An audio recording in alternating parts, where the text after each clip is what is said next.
Hello, welcome back, my Royal Rogues. My name is Jesus Enrique Rosas. I'm the Royal Rogue, and tonight we have further fallout from Meghan and Harry's decision of stealing the Queen's nickname and also profit from her death and funeral in the form of recollections from King Charles' latest biography that shed some light on Her Late Majesty's true feelings about the Montecito Moron's marketing ploy. Exclusive insiders reveal how the Queen was so upset by Harry and Meghan's Lilibet decision that she told aides that the only thing I own is my name, and now they have taken that.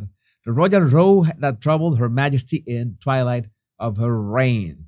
Well, there's an even darker twist to this saga. It has been confirmed that at the walkabout right after the Queen's death, that Harry and Meghan had a Netflix crew more than ready to film them and their interactions with the public for their own content, gain, and profit.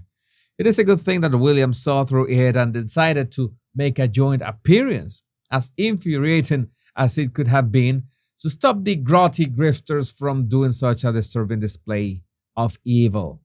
By the way, I want to remind my beautiful royal rogues that the event when Lilibet allegedly met Lilibet or Her Late Majesty met Harry and Meghan's daughter never happened. I might be wrong, but in this case, I am not. Because there is absolutely zero evidence that this ever happened, especially after all the snubs that Meghan did to the Queen. Why do you think she would be interested in bringing the child if there was going to be no picture? Because this has always been marketing from the start. Remember that Telegraph report? Sausages confirmed they bought Lilibet Diana domain before Queen's approval. The revelation will raise more questions about whether couple sought advance permission to use Her Majesty's pet name, or rather, told her. And according to the aide, Her Late Majesty's words were along the lines of, I don't own the palace. I don't own the paintings. The only thing I own is my name, and now they have taken that from me too. And at least on X, most royal rogues agreed that this is something that Queen Elizabeth would say. And oh my God, this Count Barbican can complain all he wants about these claims, trying to protect the masters that still give him any reason to call himself a writer. But he has fallen so deep into obsolescence that I'm sure this will be the last time I mention him in these shows. And that is a great thing, by the way.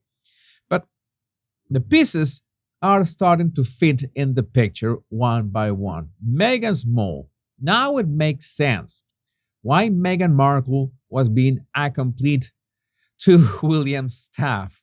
She wanted to give Netflix the money shot of laying flowers down for the Queen, the same Queen who Meghan had openly threatened not 2 weeks earlier.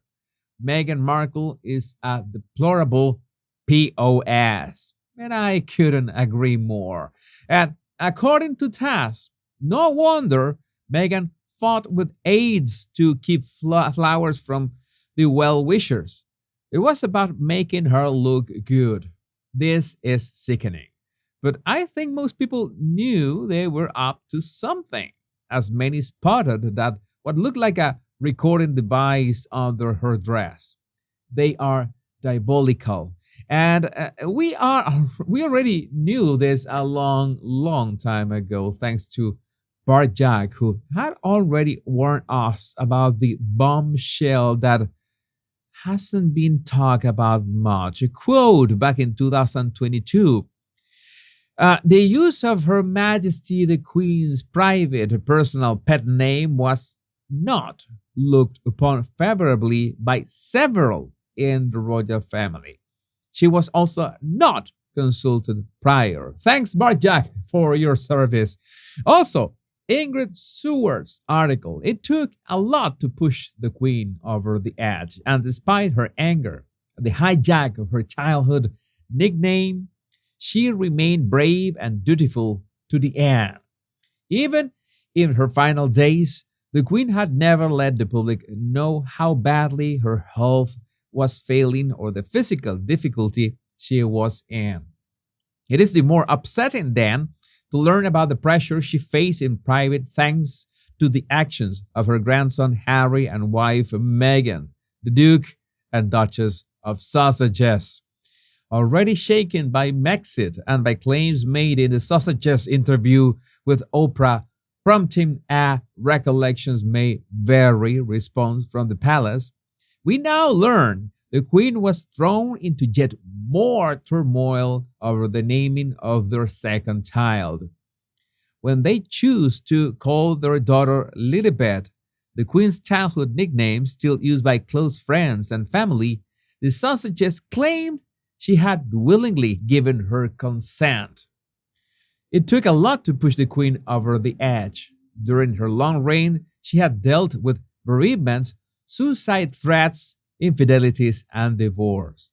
She had sat in council with 14 prime ministers and over a span of 70 years had met nearly all the great leaders of the age, some good, some bad, a few deranged, and handled them all with grace and finesse.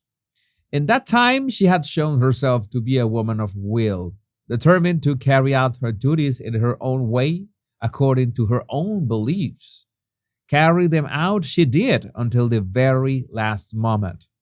In person, she was small and reticent, polite, and at first sight unimposing, but she exuded what can best be called majesty. When her staff went to see her, they talked about going into the presence. It was an apt description. Even die-hard Republicans found themselves tongue-tied in deference. Well, I have a question to the lawsuit happy duo. Why so silent? Why haven't you made any counterclaims about this?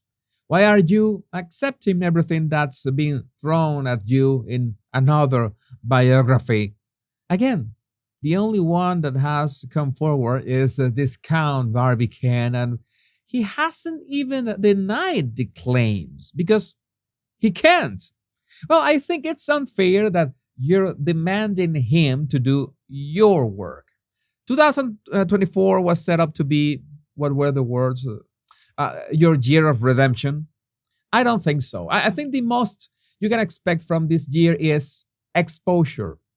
But not exposure in the sense of some fun paparazzi runs, but exposure in the sense of a slow drip of truth, cutting each time like a paper between your fingers.